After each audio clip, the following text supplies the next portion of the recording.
Welcome back to Banging the Can, the Houston sports podcast that does not apologize for championship rings and tings, presented by Bolen Media. I am your host, Ross Bolen, and after taking a couple days to think through the madness of the NBA trade deadline, I am ready to talk. I have to start with James Harden. When the rumors that he wanted out of Brooklyn started weeks ago, and Harden vehemently denied those rumors, saying that if we, or more specifically the Nets, didn't hear it from his mouth, then it wasn't a real thing, I actually believed the guy. And admittedly, I have been blinded by my James Harden fandom since he became the second greatest Rocket of all time during his tenure in Houston, with only Hakeem Olajuwon planted firmly above him on the GOAT Rocket list. But I wanted to believe there was no way he could be that much of a quitter. Like, it seemed insane to me that James Harden would jimmy his way out of BK having only played 16 games total with the big three that they assembled between he, Kevin Durant, and Kyrie Irving. Only 16 games together on the floor during that tenure. But as the days turned into weeks and the smoke turned into fire, lo and behold, James Harden had apparently had enough of Kyrie's weird antics and sage lighting and lack of a vaccine card, plus Kevin being injured, and even more so apparently, Kyrie and Kevin had had enough of Harden not taking the team's culture seriously, continuing his infamous nightlife, particularly during their most recent Western Conference trip. Now, for anyone who knows the NBA, this trio was always a ticking time bomb. Kyrie is a flat-earthing anti-vaxxer. Kevin Durant is like the ultimate millennial superstar with Twitter burners and porn star date nights. And Harden is, well, he's Harden. He's the king of the strip club, the dude who's always been too cool for school, who shipped off his one chance at a championship in the form of CP3 in exchange for his childhood bestie, Russell Westbrook, and then immediately bailed after that failed. As Jerome Solomon put it, Harden is about 4 years and 15 Whataburgers removed from his MVP season, and his average of 22.5 points per game is the lowest he has posted since he joined the Rockets before the 2012-2013 season. Now, admittedly, he's done well rebounding and assisting for the Nets, but after all the drama and intrigue, after all the bullshit and bogus reports or not, Harden is out of Brooklyn and on to Philadelphia with Daryl Morey in exchange for Ben Simmons in a package. Now remember, this actually does matter to Rockets fans above the level of just being James Harden supporters, if you still are, which many of you I know now are not, because we, the Rockets, own or possess the right to swap picks with the Brooklyn Nets for the foreseeable future. And Simmons is still just 25 years old and under contract for the next few years. So he could possibly end up kind of fucking the Rockets in some ways if this works out in Brooklyn for him, KD, and Kyrie. But let's be real. Is the trio of Kevin Durant and Kyrie Irving unvaccinated, and Ben Simmons, the dude who spent more time on Twitch this year than on a basketball court, realistically that much more stable than the trio of Kevin Durant, Kyrie Irving, and James Harden? I say absolutely not. I say that the Brooklyn Nets are still looking at a very precarious situation. Obviously, Simmons isn't even going to be able to play at the beginning. He's going to have to ramp up, get back in game shape, learn the playbook, learn how to play with these guys. It's going to be a process, just like the process in Philadelphia, which in my opinion will fail in a similar fashion.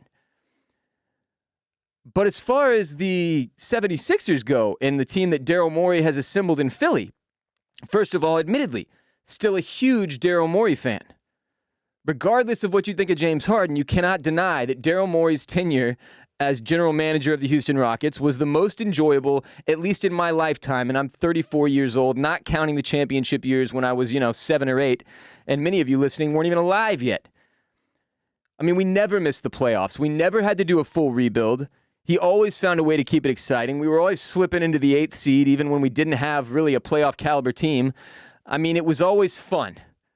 It was never hard to be a Rockets fan during Daryl Morey's tenure.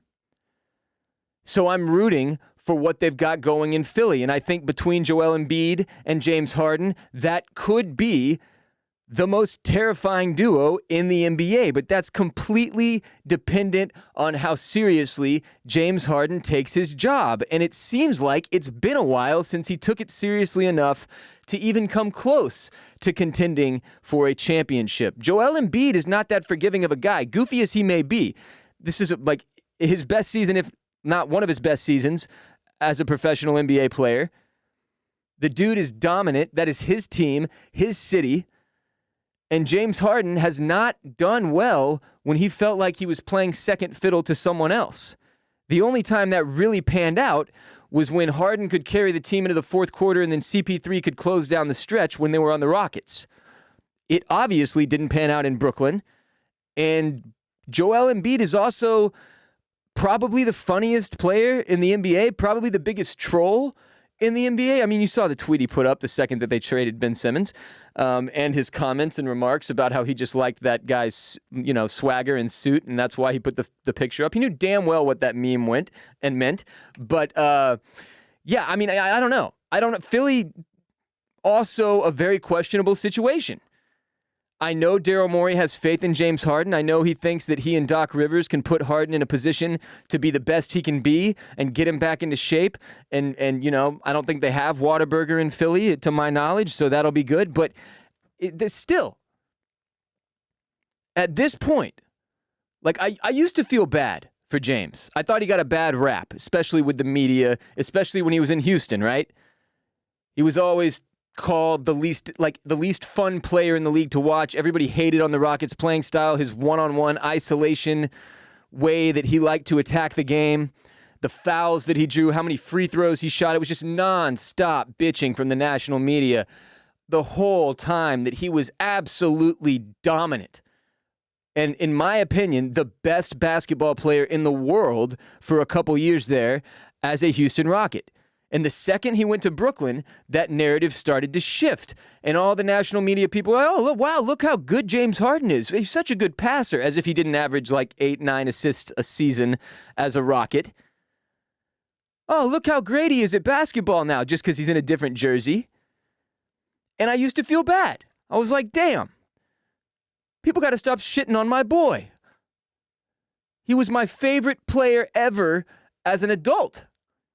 Hakeem Olajuwon, admittedly my favorite player as a kid, but, I can't say that Harden didn't absolutely surpass Yao Ming, Tracy McGrady, Steve Francis, all the other guys we hold in high esteem as Rockets fans. Harden was that dude, only second to Hakeem, and he was just getting a bad rap, it seemed. Caught some tough breaks with an immature and absurd Dwight Howard, then CP3's hammy. But the second he shipped Chris Paul for Russell Westbrook, that started to change.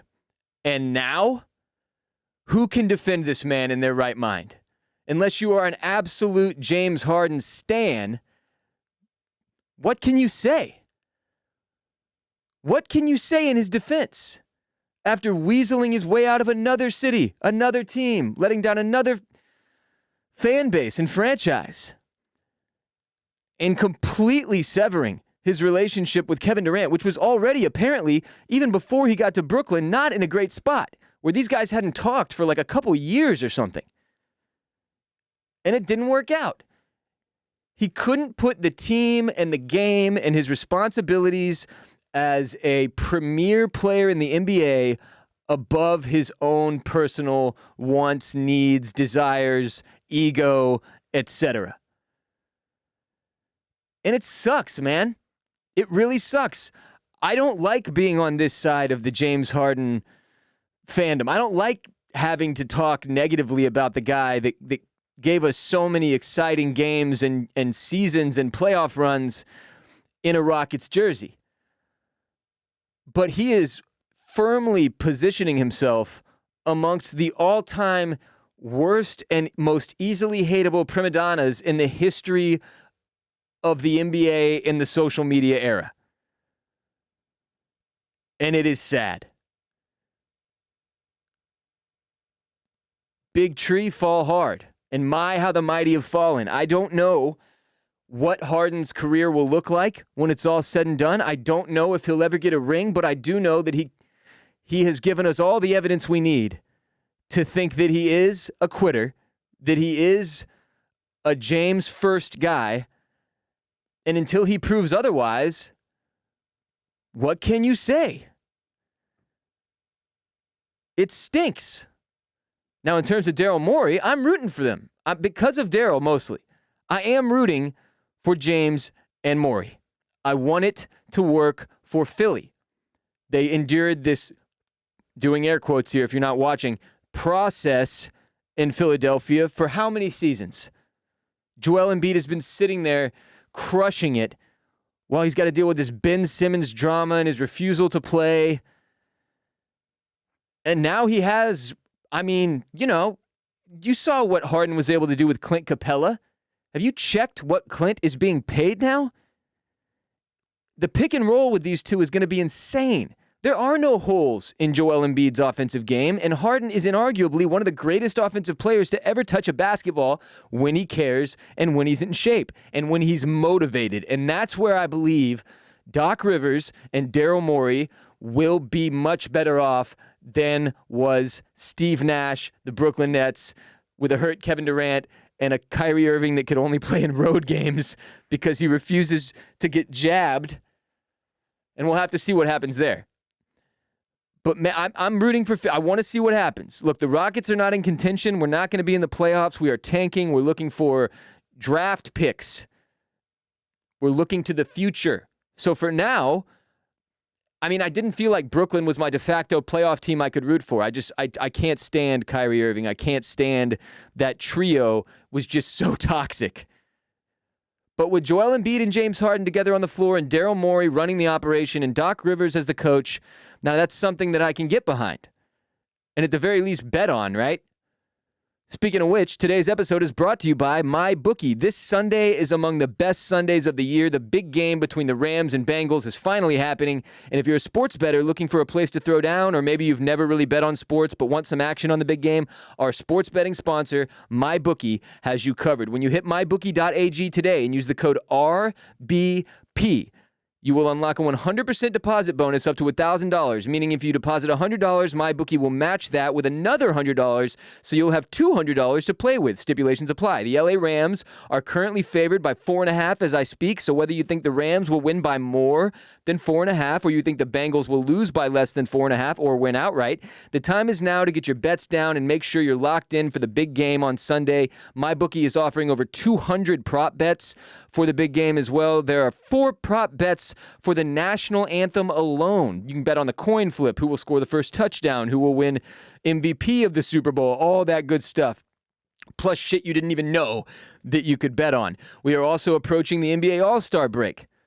The back half of the season is coming. NHL hockey is underway, and you can bet all of that and the Winter Olympic Games as well on MyBookie.ag. So hit MyBookie.ag, and when you sign up and deposit, just use the code RBP at MyBookie.ag when you sign up to support the show and help Bolen Media grow, while you also unlock that double deposit bonus up to $1,000. Stipulations apply. That's MyBookie.ag, code RBP, to support me and our podcast network here at Bolen Media while supporting yourself and making the big game even more fun.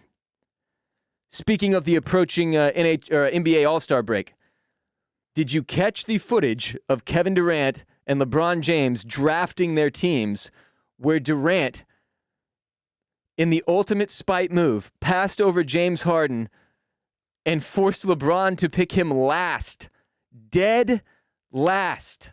And if that doesn't tell you where James Harden and Kevin Durant are at with their personal relationship, then nothing will. Now, while all Rockets fans spent the last several weeks dreaming about what could have been or could be in the form of an Eric Gordon, Christian Wood, or even a long shot John Wall trade, when it was all said and done, The Rockets merely used the trade deadline to unload a free agent that didn't work out the way they wanted, sending Daniel Tice back to Boston for a package of guard Dennis Schroder, Bruno Fernando, who's a center forward, and center Enes Freedom. And the Rockets almost immediately waived Freedom, who changed his name from Enes Kanter when he became a naturalized citizen, if you're asking yourself, who the hell is Enes Freedom? We've got a quote here from Rafael Stone. It's not a secret that Alperen Şengün, the Rockets rookie center, has been really, really good really early. It has been since his first practice a priority to play him. That made it challenging to play Daniel Tice as much as we wanted, or he wanted, that he should be playing. He's really, really good and an established NBA player. Got to agree with all that. Everybody in the Rockets fan base, and mostly Rockets Twitter in particular, has been shouting from the treetops, like, for the love of God, get Şengün more minutes. And as a result, Daniel was just not in a position to get the playing time that he wanted, deserved, or that the Rockets felt they could give him. So the only real story, based on, us waiving Enes Freedom, is the acquisition of Schroder, who is 28 years old. He's averaging 14.4 points, 4.2 assists per game, which are roughly his career averages. Been in the NBA for seven seasons, on a few different teams. He's from Brunswick, Germany, is Dennis. 17th player taken in the 2013 draft, second in the sixth man of the year voting in 2019, 2020. And he's a solid veteran piece to go alongside Eric Gordon in training up the young guns that we have on the Rockets squad, like Jalen Green, KPJ, and Alperen Şengün, that currently comprise the Rockets' future. So was the trade deadline a failure for Raphael Stone and the Houston Rockets? With Christian Wood now being basically an expiring contract, he can become a free agent in 2023. Also, it could be argued that Christian Wood's continued presence on the roster definitely caps the minutes for Alperen Şengün, which is something that Coach Silas is going to have to find a way to figure out. He has spoken more in the past few weeks about wanting to play those two at the same time, which is opposite some of the comments we heard from him several months ago, where he was saying he didn't think that duo did well on the floor together, Christian Wood and Alperen Şengün. So we're going to have to see how that goes. Christian Wood has had his own issues with, KPJ, and it was, in Christian Wood's case, a refusal to play in the second half of one of those games in the early part of the season, where KPJ himself stormed out of the stadium. But since then, Christian Wood has just kind of continued to be Christian Wood, where KPJ has deleted his social media. I think he's since rejoined, but has been flourishing, especially as a three-point shooter, and has been really the biggest bright spot outside of Alperen Şengün. And I would argue at this point, KPJ has been an even brighter bright spot than Alperen Şengün, considering we didn't really know what to expect. He was definitely an experimental pickup to see if he could get his head on straight and really focus on his game, and he has. And not only that, he's nailed down his three-point shot in a way that is enormous for him moving forward. He's a great point guard, but if he can really establish himself as a scorer, especially behind the arc, that opens up a lot down the line in the next few years with his abilities, passing and dribbling, and then now shooting, and potentially running the pick and roll with a guy like Alperen Şengün long term. That's going to be interesting to watch. I'm very excited for KPJ. I'm excited that things are working out for him and that he seems to be having a great time and enjoying himself. But yeah, I don't know where Christian Wood fits into the team. I don't know if they plan on keeping him long term. I mean, we're just going to have to wait and see how this offseason goes. And then there's Eric Gordon, who I think a lot of us, as much as we would have liked to see him get shipped to a contender, because this is the highest his value is probably going to be, right? I mean, he's as healthy as he's been the whole time he's been a Rocket, basically, and shooting a career best or nearly career best at 49.1% overall, 42.7% from three. Both of those numbers everybody in the world thought would be incredibly intriguing to a potential championship contender in 2022. But we thought the same thing about Christian Wood, and apparently the price just wasn't there for either of them. And look, if Rafael Stone had forced a trade with either of those two in which we got back less than Rockets fans thought we should have, it would have been even more arguing and bullshit and infighting, and just I'm at this point, I'm glad. I'm happy that they didn't force any moves. I didn't want cents on the dollar for either of those two guys. And we're not going to win dick this year, so it really doesn't matter all that much, and we need guys who have experience on the floor, especially in the case of Eric Gordon. I'm stoked to have him because he apparently is enjoying Houston. He likes being here. He sees the vision, and he's on board with being the veteran who, in his eyes, you got to remember, he's also putting himself in a position where perhaps he can get another contract down the road, right? But his health could be the outlier there. If he can't stay healthy and if there's any type of regression in his numbers, that will not help his value in the offseason. So the Rockets have to be careful about how they manage Eric Gordon's minutes and playing and how he looks. They have to manage his minutes based on how he looks and how healthy he may or may not be. Remembering he got held out of a couple games before the trade deadline, and we all assumed that was because they had a deal lined up when clearly they did not. But would I call the trade deadline a failure? No. I would call it a mild disappointment.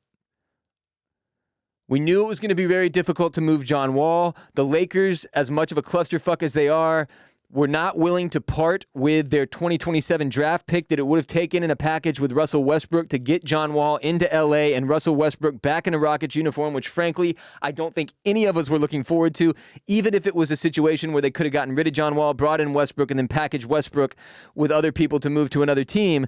I don't think it would have been worth it. That's a lot. You're asking for a lot to go right in that situation, and it ended up not going down. The Lakers are still a hilarious mess. The Rockets are still in the same position they were before the trade deadline, where really the biggest focus is developing our now, 20-year-old Jalen Green. He just turned 20. Happy birthday to Jalen Green. I mean, Alperen is very young. KPJ is very young. These dudes are kids. They're children out there. And the whole goal is to make sure those kids get as much support as they can from the vets. And if there's anything I'm looking forward to in the second half of the season that I'm looking to see happen, it's for Steven Silas to become a more strategically sound head coach. There's been too much waffling. There's been too much of a struggle to get the guys that we want to see on the floor regularly. And that's all we want, man. We need minutes for the young dudes. Really, Şengün is the one that I can complain about the most still in terms of I'm not seeing him as much as I want to. But he's training with Akeem now, which who the fuck isn't psyched about that? Nobody. We're all stoked that Akeem Olajuwon is training with Şengün, who also is just an incredible social media guy. Not like that he's posting on social, but the clips they get out of Alperen Şengün in practice, saying his own name, like the Kobe Bryant, Kobe, that everybody does when they shoot a thing into the trash can or whatever, or a condom into the trash can if you're on Dave Chappelle's show. Alperen Şengün does that with his own name, drilling 6 feet behind the line three-pointers. And I'm all about that. Plus, he's training with Akeem Olajuwon, and I'm all about that. And the future is bright. I know it's easy to be disappointed about not moving, John Wall, Christian Wood, Eric Gordon, or whatever, but you don't want to force these things. You don't want to get yourself in a position where you're somehow worse off than you were before. And that is something we avoided and that Rafael Stone avoided with this trade deadline. I still think there are a lot of people who it's going to take several weeks probably before we get over the fact that Eric Gordon is still here with the value that he seemed to present on the open market. But look, if the value seems to be there and then they can't get a deal that fits or makes sense, you don't just pull trig no matter what. That's not a good move. So we've got to have some faith here. People trusted Daryl Morey as the Rockets GM no matter what the fuck he did.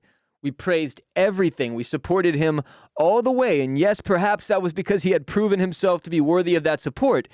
But I think as Rockets fans, we all have to give Raph Stone the opportunity to show us what he's made of before we judge this particular trade deadline that was incredibly complicated, really underwhelming overall across the board, minus the James Harden trade, which was I don't know if you noticed, on ESPN and the like, as the trade deadline was approaching on trade deadline day, when the Harden trade went down, nothing else was discussed almost at all. That was the big headline. Usually there's 3 or 4 big things that happen, and there's multiple conversations taking place around the league. Whereas this year it was really a focus on James Harden, Philadelphia, and the Nets and Ben Simmons. And still, just to touch on Ben Simmons for a moment more, I'm not sold on this dude at all. At all. Now, maybe his situation will be better in Brooklyn where he's not required to really be a scorer and he can just be a pure point guard and work on getting Kevin Durant and Kyrie's shots when playoff time comes. But that whole situation is still a mess. And I think Simmons is a guy who needs very sturdy veteran leadership to get his head where it needs to be. He didn't really have that in Philly. Joel and him didn't get along, and Joel's a goofy nut. Everybody knows that. He's not Dwight Howard, right? But he's definitely cut from that cloth. The Shaq, Dwight Howard, Joel Embiid cloth, where you're a big man and you're dominant and you're a goon, a goofball, a big troll. And I love that about Joel, but I don't think he provided Ben Simmons with what he needed. So maybe things will be good for him in Brooklyn, but I'm looking at Kevin Durant and Kyrie Irving and a relatively inexperienced Steve Nash, and I just don't know. I'm just not sold. The dude was a dumpster fire last year in the playoffs.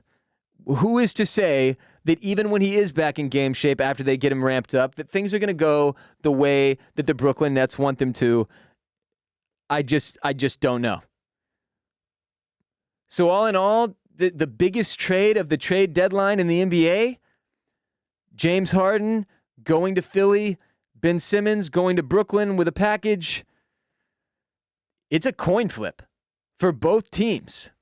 And while both teams probably won that trade in the way that they wanted to, Philly needed to move Simmons, and they needed to bring back somebody that was worthwhile. And James Harden is inarguably going to be a Hall of Famer, and inarguably, when he is focused, he's one of the greatest offensive basketball players and has the best vision of perhaps anyone I've ever seen on the court, minus like LeBron, at least in this most recent NBA era, when it comes to the full package of what he offers offensively. And when he's in shape and staying out of the strip club, which I don't know if you saw, but Philadelphia's strip clubs are stoked that James Harden is in town. Also, there was one chick who tweeted, like, I want to say day before the trade deadline, so February 9th, that evening, just gave James Harden a lap dance. He says he's a Sixer. And everybody was like, haha, this chick's going for retweets or whatever. And then, nope. Who knows if that really happened? But the stories coming out now about Harden's time in Brooklyn make him look terrible. I mean, he's getting absolutely roasted to the point where there are people like me who are huge Harden fans historically that almost feel obligated to stand up and say, do y'all not remember what this dude was capable of? Do you not remember how dangerous James Harden is with the basketball in his hands when he's focused and playing the way he's supposed to?